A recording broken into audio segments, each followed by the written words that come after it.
Asianet ಸುವರ್ಣ ನ್ಯೂಸ್ನ cover story ತಂಡ ನಡೆಸಿರುವಂತಹ ಮಹಾಬೇಟೆಯ ಸುದ್ದಿ. ಬೆಳಗಿನಿಂದಲೂ ಕೂಡ ಈ ಸುದ್ದಿಗೆ ಸಂಬಂಧಪಟ್ಟಂತೆ ಸಂಪೂರ್ಣವಾಗಿರುವಂತಹ ಡೀಟೇಲ್ಸ್ ಅನ್ನ ನೀವು ನೋಡ್ತಾ ಇದ್ದೀರಿ. ರಾಜ್ಯಾದ್ಯಂತ ಸುವರ್ಣ ನ್ಯೂಸ್ ವರದಿ ಸಂಚಲನ ಮೂಡಿಸಿದೆ. ಸುವರ್ಣ ನ್ಯೂಸ್ ವರದಿಯ ಬೆನ್ನಲ್ಲೇ ತೀವ್ರ ಆಕ್ರೋಶಗಳು ವ್ಯಕ್ತ ಆಗಿದೆ.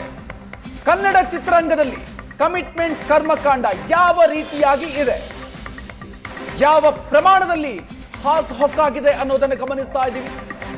ಸ್ಯಾಂಡಲ್ವುಡ್ ಪ್ರಭಾವಿಗಳ ಮುಖವಾಡ ಏಷ್ಯಾನೆಟ್ ಸುವರ್ಣ ನ್ಯೂಸ್ ಬಯಲು ಮಾಡಿದೆ.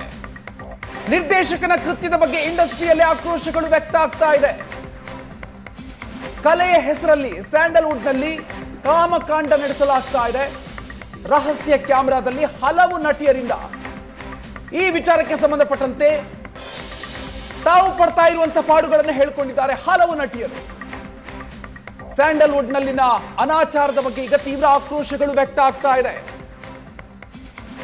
ಸುವರ್ಣ ನ್ಯೂಸ್ ಇವತ್ತು ಬೆಳಗ್ಗೆ 8 ಗಂಟೆಗೆ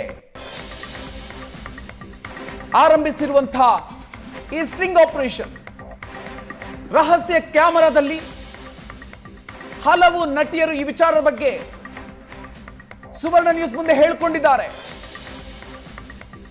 ಕನ್ನಡ ಚಿತ್ರರಂಗದಲ್ಲಿ ಕಮಿಟ್ಮೆಂಟ್ ಯಾವ ಒಂದು ಪ್ರಮಾಣದಲ್ಲಿ ಹಾಸು ಹೊಕ್ಕಾಗಿದೆ ಅನ್ನೋದಕ್ಕೆ ಈ ಒಂದು ಸ್ಟಿಂಗ್ ಆಪರೇಷನ್ ಸಾಕ್ಷಿ ಹೇಳ್ತಾ ಇದೆ. ಅಲ್ಲೆಲ್ಲೋ ಬಾಲಿವುಡ್ ನಲ್ಲಿದೆ, ಇನ್ಯಾವುದೋ ಇಂಡಸ್ಟ್ರಿಯಲ್ಲಿದೆ ಅಂತ ಹೇಳ್ತಾ ಇದ್ದಂತಹ ಮಾತುಗಳು ಕನ್ನಡ ಚಿತ್ರರಂಗದಲ್ಲೂ ಕೂಡ ಯಾವ ಪ್ರಮಾಣದಲ್ಲಿ ಹಾಸು ಹೊಕ್ಕಾಗಿದೆ ಅನ್ನುವಂಥದ್ದು. ನಿರ್ದೇಶಕನೊಬ್ಬ ತನ್ನ ಬಳಿಗೆ ಬಂದಂತಹ ನಿರ್ಮಾಪಕನನ್ನ ಮಾತನಾಡುವಂತಹ ಸಂದರ್ಭದಲ್ಲಿ ಆರಂಭದಲ್ಲಿ ಆಫರ್ ಅನ್ನು ಕೊಡ್ತಾನೆ, ಕಮಿಟ್ಮೆಂಟ್ ಮಾಡಿಸ್ತೀನಿ ಅನ್ನುವಂತ ವಿಚಾರವನ್ನು ಆರಂಭದಲ್ಲಿ ಆತ ಹೇಳ್ತಾ ತನ್ನ ಡಿಸ್ಕಷನ್ ಅನ್ನು ಶುರು ಮಾಡೋದು. ಅದರ ಜೊತೆಗೆ ನಟಿಯರನ್ನ ಆತ ಕರೆಸ್ತಾನೆ ಕಮಿಟ್ಮೆಂಟ್ಗಾಗಿ. ಈ ಸಂದರ್ಭದಲ್ಲಿ ಏಷ್ಯಾನೆಟ್ ಸುವರ್ಣ ನ್ಯೂಸ್ ಮುಂದೆ ಅವಕಾಶಕ್ಕಾಗಿ ಬಂದಂತಹ ನಟಿಯರು ಏನೆಲ್ಲ ಹೇಳಿದ್ರು ಅನ್ನೋದನ್ನು ಕೂಡ ನೀವು ಗಮನಿಸಿ. ಕಮಿಟ್ಮೆಂಟ್ಗೆ ಒಪ್ಪದೇ ಇದ್ದಾಗ ಯಾವುದೇ ಅವಕಾಶಗಳು ಸಿಗಲ್ಲ ಅನ್ನೋದನ್ನು ಕೂಡ ಸುವರ್ಣ ನ್ಯೂಸ್ ಮುಂದೆ ಹೇಳಿಕೊಂಡಿದ್ದಾರೆ. ಒಬ್ಬಾಕಿ ಅಂತೂ ತಾನು ಈ ರೀತಿಯಾಗಿ ಕಮಿಟ್ಮೆಂಟ್ಗೆ ಒಪ್ಪಲ್ಲ ಅಂತ ಹೇಳಿದಕ್ಕೆ 1-2 ವರ್ಷಗಳ ಕಾಲ ನನಗೆ ಯಾವುದೇ ಒಂದು ಅವಕಾಶಗಳು ಕೂಡ ಸಿಗ್ಲಿಲ್ಲ. ಕಮಿಟ್ಮೆಂಟ್ಗೆ ರೆಡಿ ಇದ್ದೀನಿ ಅಂತ ಹೇಳಿದ ನಂತರ ನನಗೆ ಆಫರ್ಗಳು ಬರೋದಕ್ಕೆ ಶುರುವಾಯಿತು. ಈ ರೀತಿಯಾಗಿರುವಂತಹ ವಿಚಾರಗಳನ್ನು ಕೂಡ ಪ್ರಸ್ತಾಪ ಮಾಡಿದ್ದಾರೆ.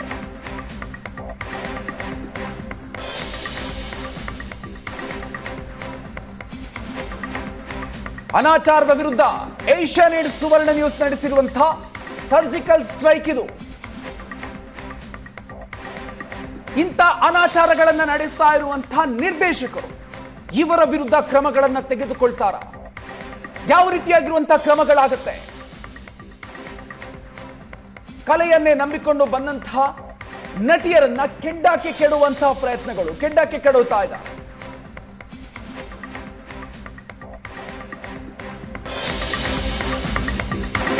ಇನ್ನು ಸ್ಯಾಂಡಲ್ವುಡ್ ನಲ್ಲಿ ಕಾಸ್ಟಿಂಗ್ ಕೌಚ್ ವಿಚಾರಕ್ಕೆ ಸಂಬಂಧಪಟ್ಟಂತೆ ಬಿಜೆಪಿ ಎಂಎಲ್ಸಿ ಎನ್ ರವಿಕುಮಾರ್ ಕಿಡಿಕಾರಿದ್ದಾರೆ. ಮಾನವ ಸಮಾಜ ತಲೆ ತಗ್ಗಿಸುವಂತ ವಿಚಾರ ಇದು ಅಂತ ಹೇಳಿದ್ದಾರೆ. ಕಾಸ್ಟಿಂಗ್ ಕೌಚ್ ಬಗ್ಗೆ ತನಿಖೆ ಆಗಬೇಕು ಅಂತ ಹೇಳಿದ್ದಾರೆ. ಬಸವಣ್ಣನವರು ಹುಟ್ಟಿದ ನಾಡು ನಮ್ದು, ಸುಸಂಸ್ಕೃತ ನಾಡು, ದೇಶಕ್ಕೆ ಮಾದರಿ ಅಂತೀವಿ.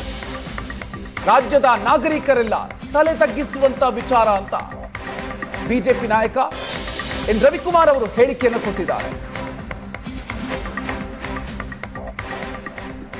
ಇಡೀ ಮಾನವ ಸಮಾಜ ನಾಚಿಕೆಯಿಂದ ತಲೆ ತಗ್ಗಿಸ್ತಕ್ಕಂಥ ವಿಚಾರ ಇದು. ಮಹಿಳೆಯರನ್ನು, ಯುವತಿಯರನ್ನು ಈ ರೀತಿ ಎಕ್ಸ್ಪ್ಲಾಯ್ಟ್ ಮಾಡ್ತಕ್ಕಂಥದ್ದು, ಅವಹೇಳನ ಮಾಡ್ತಕ್ಕಂಥದ್ದು ಒಂದು ರೀತಿ ಈ ಸ್ವಾತಂತ್ರ್ಯ ಬಂದು ಇಷ್ಟು ವರ್ಷಗಳ ನಂತರವೂ ಕೂಡ, ಅದರೊಳಗೂ ಕರ್ನಾಟಕ ರಾಜ್ಯದಂಥ ಒಂದು ಅಭಿವೃದ್ಧಿ ಹೊಂದಿರತಕ್ಕಂಥ ರಾಜ್ಯ ಇಲ್ಲಿ ಈ ಥರ ನಡೀತಾ ಇದೆ ಅಂತ ಹೇಳಿದರೆ ಇದು ನಿಜಕ್ಕೂ ಒಂದು ಅತ್ಯಂತ ಹೇಯ ಕೃತ್ಯ ಇದು. ಹಾಗಾಗಿ ಇದ್ರ ಹಿಂದೆ ಯಾರ್ಯಾರು ಇದ್ದಾರೆ, ಅವ್ರು ಯಾರೇ ಇರಲಿ, ಎಷ್ಟೇ ದೊಡ್ಡವರು ಇರಲಿ, ಸರಿಯಾದ ಎಂಕ್ವೈರಿ ಆಗಬೇಕು ಮತ್ತು ಅವ್ರನ್ನ ಈ ಸರಳುಗಳ ಹಿಂದ್ಗಡೆ ಕಳಿಸ್ಬೇಕು. ಬಸವಣ್ಣನವರು ಹುಟ್ಟಿದಂಥ ನಾಡು, ಮತ್ತು ಅತ್ಯಂತ ಸುಶಿಕ್ಷಿತವಾಗಿರ್ತಕ್ಕಂಥ ರಾಜ್ಯ ಮತ್ತು ಭಾಳ ಜಾಗೃತವಾಗಿರ್ತಕ್ಕಂಥ ಸ್ಟೇಟ್. ನಾವು ಮಹಿಳೆ ಹೀಗಿರಬೇಕು ಹಾಗಿರಬೇಕು, ನಮ್ಮ ಕರ್ನಾಟಕ ಬೇರೆ ರಾಜ್ಯಗಳಿಗೊಂದು ಮಾದರಿ ಹಿಂಗೆಲ್ಲ ಅಂತ ಹೇಳ್ತೀವಿ. ಈ ಎಲ್ಲ ಘಟನೆಗಳನ್ನು ನೋಡಿದರೆ ಕರ್ನಾಟಕ ಇನ್ನೂ ಅನಾಗರಿಕ ಪರಿಸ್ಥಿತಿನಲ್ಲಿದೆ ಅಂತ ಅನಿಸ್ತಾರೆ. ಇನ್ನು ನಾವು ಯಾವ ಕಾಲ ಅದು ಇನ್ನು ನಾಗರಿಕತೆ ಬಂದಿಲ್ಲ ಆ ರಾಜ್ಯಕ್ಕೆ, ಆ ಕಾಡಿಗೆ, ಆ ಒಂದು ನಾಡಿಗೆ ಅಂತ ಹೇಳ್ತಾ ಇದ್ದೀವಲ್ಲ. ನಮಗೆ ನಾಗರಿಕತೆ ಇದೆಯಾ ಅಂತ ಪ್ರಶ್ನೆ ಮಾಡ್ಕೊಳ್ಬೇಕು. ಹಾಗಾಗಿ ಇದು ಅತ್ಯಂತ ನಾಗರಿಕರೆಲ್ಲರೂ ಕೂಡ ತಲೆ ತಗ್ಗಿಸ್ಬೇಕಾಗಿರ್ತಕ್ಕಂಥ ವಿಚಾರ ಇದೆ. ಹಾಗಾಗಿ ಇದನ್ನು ಇಮ್ಮಿಡಿಯೇಟ್ ಆಗಿ ನಮ್ಮ ಹೋಮ್ ಮಿನಿಸ್ಟರ್ ಅವರು, ಮುಖ್ಯಮಂತ್ರಿಗಳು ಎಲ್ಲ ವಿಷಯಗಳನ್ನು ಬದಿಗಿಟ್ಟು ಇದನ್ನು ಕೂಡಲೇ ಎಂಕ್ವೈರಿ ಕೊಡಬೇಕು, ತುರ್ತಾಗಿ ವಿಚಾರಣೆಗೊಳಪಡಿಸಬೇಕು ಮತ್ತು ಅವ್ರನ್ನ ಜೈಲಿಗೆ ಕಳಿಸ್ಬೇಕು ಅಂತೇಳಿ ಈ ಸಂದರ್ಭದಲ್ಲಿ ಹೇಳೋದಕ್ಕೆ ಬಯಸ್ತಾರೆ. ಅಂದರೆ ಯಾಕೆ ಮಾಡ್ತಾ ಇದ್ದಾರೆ, ಇದು ಹೊರಗಡೆ ಮಾತಾಡೋದಕ್ಕೇ ಭಾಳ ಹೇಸಿಗೆ ಅಂತ ಅನಿಸುತ್ತೆ. ಏನಿದೆ ಇದರ ಉದ್ದೇಶ ಏನು, ಇದ್ರ ಹಿಂದಿರ್ತಕ್ಕಂಥ ಒಂದು ಹಿಡನ್ ಅಜೆಂಡಾ ಏನು, ಎಲ್ಲವೂ ಕೂಡ ಬಯಲುಗೊಳಿಸ್ಬೇಕು, ಅವ್ರನ್ನ ಸರಿಯಾಗಿ ಜೈಲಿಗೆ ಕಳಿಸ್ಬೇಕು ಅಂತ ಹೇಳೋದಕ್ಕೆ ಬಯಸ್ತೇನೆ.